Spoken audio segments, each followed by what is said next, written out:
Okay, let's wrap this video up and be done for today and with this whole project. So basically, we created a Porsche advertisement for about 1 minute long, designed to go on the internet. We decided not to use old Frank. He is kind of depressing, so we kind of cut him out. So we have Oscar and Alex. So when we started the project, we organized, we brought in all those videos. There's a bunch of different files, a bunch of different folders. In Premiere, we made new projects, we imported stuff. We looked at the FPS, the video sizes, and we realized that they're probably a little off, but that's okay. We'll go with it. We then organized all of our media into bins. We should have a bunch of different folders in there as well. We then started editing, started thinking about logical placement. I told you guys just Fruit Loop it, give me some different colors, and make it look good on that. Special selection, you guys just did voiceovers, the voice language. However, if you want to go for some extra credit, you could use Chat GPT to write your story as well. That's what I did. And I found, trying to find an AI picture of a Porsche, and I just couldn't do it. Mine didn't work so well. Then we went to cooltext.com to do a Porsche track mat on that, and that came out pretty good as well. So special effects, we've done the track mat. We're going to do the adjustment layers and crop, and then we're going to export it. So let's go and try this bad boy out. So this is my finished product. What I've done already, I've already made the text effects. So what I've done, I had to duck these myself. Nothing too difficult because this is when the boy starts talking, so the boy ends talking. I did mute my other sound effect layer, so it didn't convert it. But remember, ducking's pretty easy. All you got to do is go here, go up to your sound panel, and then you can probably duck it, which is right here. Turn it on and then generate keyframes. Mine did not work, so I had to do it manually, but again, hope yours works.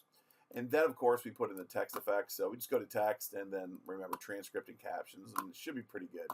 So let's hope that came out good. So here's my intro. Looks pretty good here at the beginning. That's my track mat. And then I did some other blend modes and whatnot. So I am done at this time, except for that one thing, which is my adjustment layer. So I'm going to do it on video 3 and video 4. I don't think I have a video 4, though. I'm going to minimize all tracks.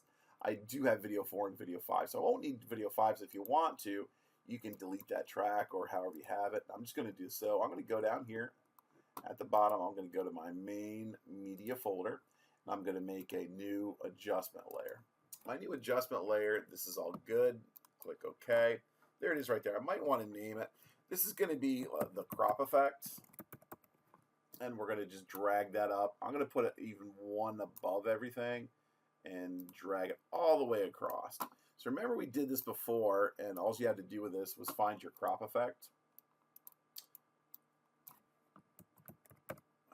There's crop effect. Drag and drop it on that adjustment layer. And that'll give you some control over it. So, of course, back up here to Effect Controls. And down here's your crop. So there's your left. There's your right. There's some cool effects you can do with this, but what they wanted us to do was do the top at like 13%. They said that will convert it over to like a 21:9. So 13% top and 13% bottom.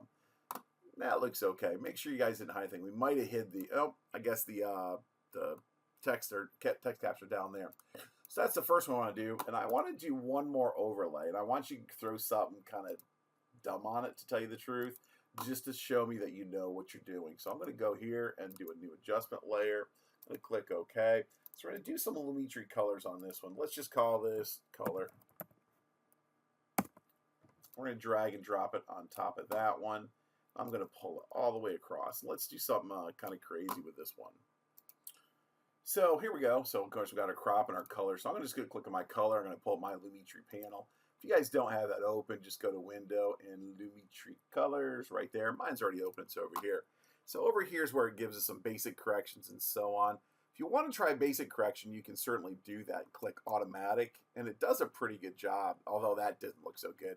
So the cool thing is you can turn it on and off by clicking this effects here and see if you like it. I personally don't like that. I'm going to reset it and close up basic correction. I'm going to go to Creative now, and you can pull this down, do all sorts of these things down. You can do Dynamite Debt. That's kind of ugly, huh?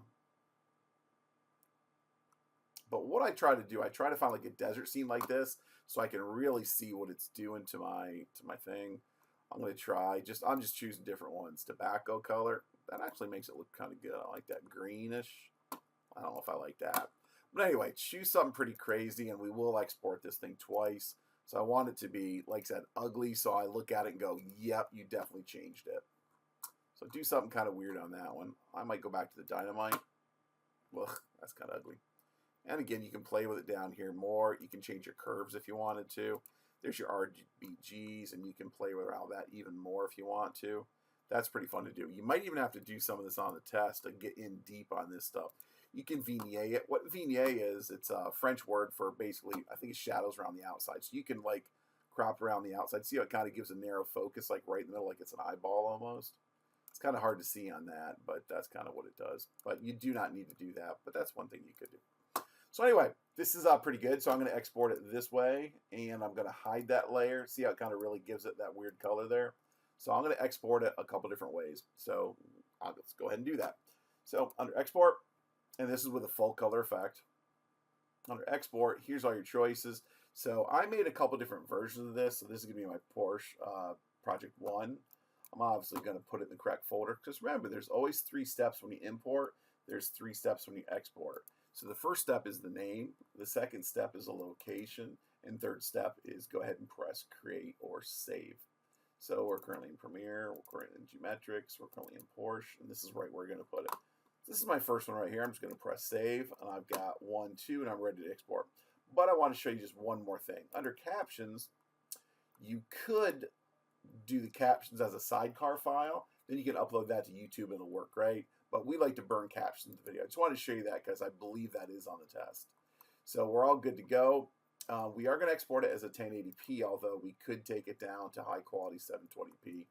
In fact, I am going to do that just because I want this file to be a little bit smaller. Right down here, you can see some of the information on it. It says 117 megabytes. If we leave it as the original quality, it'll be 175. So we are saving 60 megabytes, so I think that's definitely worthwhile. Okay, so go and export it. If you did a couple different ways like I did, let's go and export it. So I'm going to export this. They're going to export the regular one as well. And that's all I have for you guys. Hopefully it came out well. Call me over if you have any problems, issues, or anything else we can get solved.